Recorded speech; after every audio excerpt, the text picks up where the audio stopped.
வணக்கம் மக்களே. கிட்டத்தட்ட 10 வருஷம் கழித்து விவசாயம் செய்ய போகிறோம். விவசாயம்னா என்னான்னு தெரியாமையே ஓட்டியாச்சு. இனிமேல் காலத்துக்காச்சும் அதை தெரிஞ்சுக்கணுமா வேணாமா? தெரிஞ்சுக்கலான்னா சோத்துக்கு என்ன பண்ணுறது? நம்மளே செய்யலைன்னா மற்றவன் யார் செய்வார்? நம்ம வீட்டு வயலுக்கு அதை செஞ்சு பார்ப்போம் இந்த வருஷம் எப்படி இருக்குதுன்னு. இதுதான் நம்ம வயல்.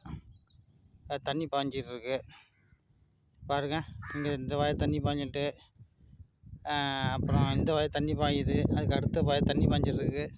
தண்ணி பாய விட்டு அடுத்தது வண்டி எடுத்து வந்து உழுவ வேண்டியது தான். உழுதுட்டு அடுத்தது அண்டை போடணும். ஒன்று ஒன்றா பார்ப்போம். தண்ணியை பாருங்கள், வயலில் ஃபுல்லாக பாய்ஞ்சிட்டு அடுத்தது இருக்கிற சைட்லலாம் அண்டை போடணும். வண்டி உழுந்ததுக்கப்புறம் தான் அண்டை போடணும். பாருங்கள் எவ்வளோ புல்லுலாம் இருக்குது பாருங்கள். எல்லாம் வண்டி விட்டு அடித்ததுக்கு அப்புறம் பக்கத்து வயல் மாதிரி நம்ம வயலும் ஆகிடும். தண்ணி இப்போ வந்து 1 மணி நேரத்துக்கு 100 ரூபாங்க. 10 மணி நேரம் ஓட்டினா 1000 ரூபா. எல்லாம் காசாக போச்சு பாருங்கள். பக்கத்து வயல் அடிச்சிருக்க மாதிரி நம்ம வயலும் அடிக்கணும், உழுது போடணும். பாருங்கள் எவ்வளோ புல்லாக இருக்குது பாருங்கள்.